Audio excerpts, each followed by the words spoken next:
안녕하세요. 김성길 목사와 함께하는 예수님 이야기 제1단원 115회가 되겠습니다.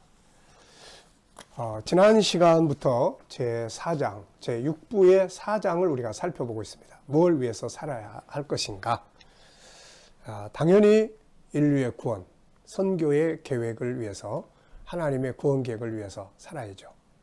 전도와 선교, 이것이 우리 성도들의 천국 백성의 삶의 목적입니다. 그러나 이게 이제 어떤 사람에게 누가 어떤 사람이 하니까 하라고 그러거나, 또 어느 날 갑자기 어떤 선교 현장의 영상을 딱 보니까 너무 불쌍한 마음이 들어서 저기 좀 돕자, 이런 개념이 돼서는 안 됩니다. 물론 이렇게라도 하는 게 뭐 나쁠 건 없지만, 그러나 해야 되는 분명한 철학이 필요해요. 배경이 필요하단 말이죠. 그것은 역시 하나님의 말씀이 되어야 하는 거죠.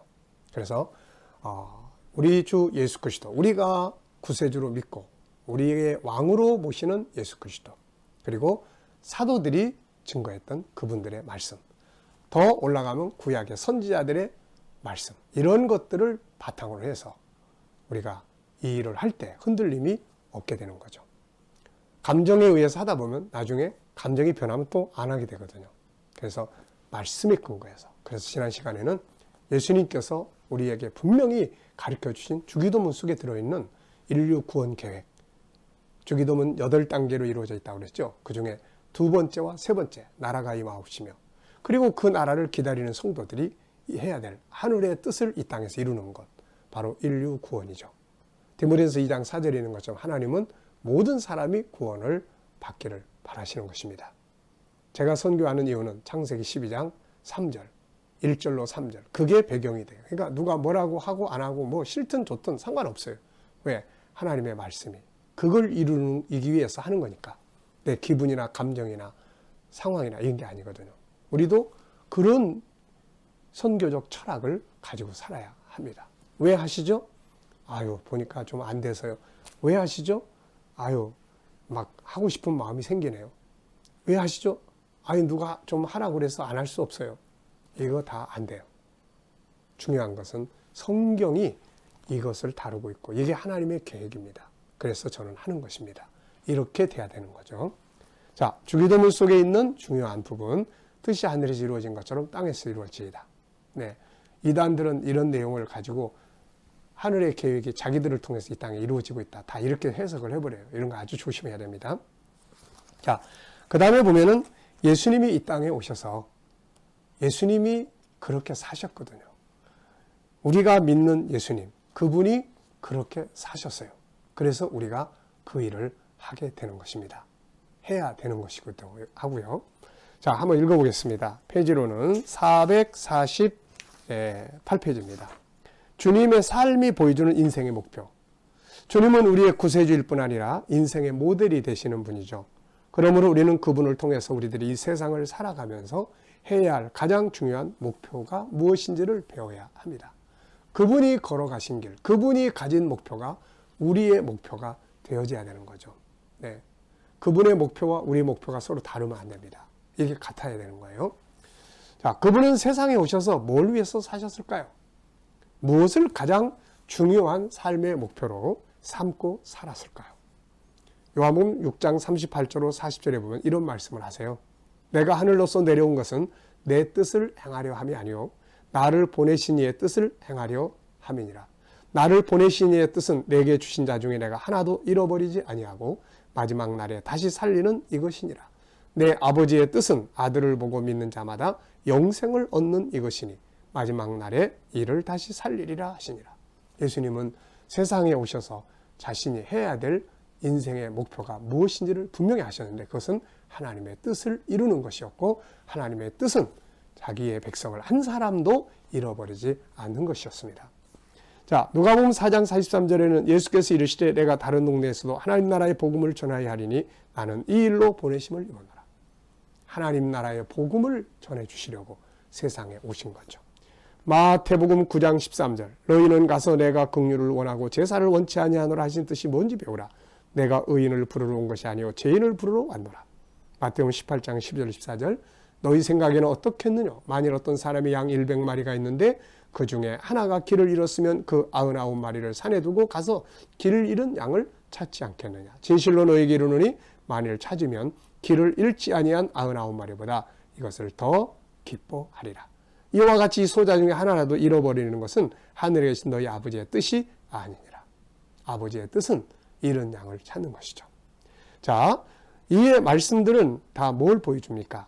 예수님이 세상에 오셔서 살아가신 삶의 가장 중요한 목적들을 보여주는데요. 요약한다면 복음을 전하는 것이에요. 아버지의 뜻을 이루는 것인데 그것은 복음 전에서 잃어버린 생명을 구원하기 위해서 오신 겁니다. 그 일을 위해서 식사할 겨를도 없이 일하셨다고 마가복음 3장 20절에서 기록하고 있고요. 그 일 때문에 미쳤다는 비난을 받으면서 일하셨다고 또 3장 21절 22절에 기록을 합니다. 예수님은 밤이 오면 그때는 그 일을 할 수 없다고 하시면서 아주 분주하게 일하셨어요. 그분은 생명을 구원할 때 가장 크게 기뻐하셨고 십자가 위에서까지 강도를 전도를 하셨잖아요. 십자가 위에서까지 전도하는 일을 그치지 않았습니다. 그분에 있어서 삶은 하나님의 뜻대로 천국을 증거하시고 그 나라 백성을 구원하는 일을 위한 시간이었어요. 예수님에게 인생이 뭐예요? 이렇게 묻는다면 삶이 뭐예요? 그러면 하나님의 뜻을 이루는 것이에요. 그것은 복음 전하고 죽어가는 영혼 살리는 것입니다. 라고 이야기하실 거예요. 그분은 그 복음을 전했고 그 백성들을 구원하기 위해 제자들을 세우셨고 그들에게 그분이 하시던 일을 대신 맡기셨죠. 마태복음 28장 19절 20절, 마가복음 16장, 누가복음 24장, 사도행전 1장 8절 다 보면 마지막으로 제자들에게 너희들이 각 나라와 족속과 백성에 가서 모든 족속으로 제자를 삼으라. 천하 만민에게 복음을 전해라. 예수님이 부탁하셨어요. 마지막 승천하실 때 사도행전 1장 8절에서 예루살렘에서 유다 사마리아 땅끝까지 이르러 내 증인이 되라. 마지막 당부하셨어요. 예수님이 이렇게 하셨다고요. 구약에서는 아브라함에게 하나님이 찾아오셔서 너를 통해서 땅의 모든 족속이 그 다음에 이삭에게 또 애굽으로 내려가려고 할 때 찾아오셔서 내려가지 말고 여기 있어라. 너를 통해 천하 만민이 베델에서 야곱을 만나면서 너를 통해서 이스라엘 백성들을 애굽에서 데리고 나오면서 시내산에서 모세를 통해서 제사장 나라가 돼야 된다. 네. 선지자들을 통해서. 그래서 우리가 해야 되고 또 하는 것입니다. 누가 뭐 하라고 그러니까 아는 사람이 나가서 좀 도와줘야 돼요. 이렇게 하면 안 되는 거예요. 왜 그래야 되죠? 하나님 말씀이 이렇게 우리에게 하나님의 계획이기 때문에 하나님 믿는 우리는 당연히 우리 인생의 삶을 이걸 위해 살아야 됩니다. 라고 하는 기본 철학이 만들어져야 되는 것이죠. 자, 주님은 우리에게 뭘 위해서 인생을 살아야 할 것인가를 말씀 속에서 보여주셨는데 특히 누가복음 15장은 한 사람의 잃어버린 양이 돌아왔을 때 얼마나 큰 기쁨이 하늘에서 되고 있는지를 말씀하셨고 누가복음 16장 19절로 31절은 구원받지 못한 영혼이 지옥에 들어가서 울부짖는 장면들을 설명하시면서 그가 애타게 강구하는 복음 증거의 부탁의 내용을 보여주고 있습니다. 부자가 지옥 속에서 불 속에서 그러잖아요. 세상에 내 형제 5이 있는데 그들에게 이런 고통의 현장이 있다는 것을 좀 알려줘서 여기 오지 않게 해달라고. 그랬더니 그 아브라함이 그러잖아요. 세상에는 모세와 선지자들이 있으니 그들에게 들을지니라. 이 세상에 있는 모세와 선지자들이 누굽니까? 바로 교회고 우리 성도들이고 그렇잖아요. 우리들이 복음을 전하지 않으면 안 된다는 것을 말씀하고 있는 것입니다. 자, 여러분, 우리는 살아가면서 우리의 삶을 위해서 많은 걸 투자를 합니다. 때로는 은행에서 돈을 빌려다까지 사용하면서 정말 우리가 살아가는 삶의 현장을 풍요롭게 만들려고 애를 쓰죠. 물론 당연히 해야 합니다. 그렇게 해서 우리가 건강한 삶을 만들고 아름다운 삶을 만들고 또 풍성한 삶을 만들어야죠. 그게 나쁜 것은 절대 아니에요. 그런데 그렇게 하는 목적이 어디에 있냐는 거죠. 멋진 집을 죠. 방도 막 많이 만들고 참 아름답게 환경도 꾸미고 다 좋아요. 얼마나 좋습니까? 하나님의 사람들이 이렇게 사는 모습을 세상에 볼 때 야, 예수 믿으니 참 복 받는구나.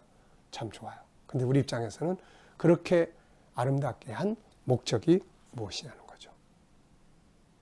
그래서 그 집에 주의 선교사님들이 와서 머물기도 하고 그걸 통해서 복음이 전파되는 현장으로 삼으면 그러면 좋은 거예요. 그러면 솔로몬이 인생을 전도서를 헛되다고 했잖아요. 전도서를 헛되다고 했는데 그게 무슨 뜻입니까? 의미 없다 그런 말이에요. 의미 없다. 그러니까 솔로몬이 그 가진 많은 부귀와 영화 이게 잘못된 거 아니잖아요. 그건 하나님 주신 선물이에요. 근데 문제는 그걸 가지고 잘못 사용했다는 거죠. 만약에 그가 그걸 가지고 정말 선지자들을 훈련해서 각 나라마다 보내서 율법을 가르치게 하고 하나님 말씀을 전하게 했다면 얼마나 멋지겠어요. 우리가 사업을 해서 열심히 사업을 해서 돈 많이 벌어야 됩니다. 우리 믿는 사람들이 나눠줄 수 있어야 돼요. 근데 돈 많이 버는 목적이 무엇인가? 이게 중요한 거죠. 자, 여러분, 이 세상 살아가면서 우리 성도들이 세상 사람들보다 더 아름답고 멋진 삶을 우리는 다 살아야 돼요. 그래야 하나님의 영광이 나타날 수 있어요. 그런데 우리들은 그렇게 하는 목적이 뭐냐는 거죠. 그것은 인류 구원 계획을 이루기 위해서 사용할 수 있기 위해서 이게 필요합니다. 이게 바로 일용할 양식을 주시옵소서라는 기도의 본질이에요. 일하기 위해서 필요한 도구를 주세요. 하나님, 내가 일을 해야 되는데 오늘 포크레인 한 대 주세요. 그래야 땅 파고 할 수 있습니다. 하나님, 이제 이 일을 이루기 위해서 사람이 오늘 10명 필요한데 이 10명에 지불할 수 있는 풋값을 주세요. 자, 여러분, 세상 살아가면서 우리가 하나님의 은혜로 많은 선물들을 우리의 삶에서 받아야 되고 우리 자녀들이 잘 돼야 합니다. 그런데 그 다음 그걸 가지고 뭘 할 것인가? 무엇을 위해서 살 것인가? 이것이 분명해야 되는데 그것은 바로 뜻이 하늘에서 이루어진 것 같이 땅에서도 이루는 것인데 그게 바로 인류 구원 계획입니다. 선교와 전도죠. 자, 이 시간 말씀은 여기서 마치도록 하겠습니다. 감사합니다.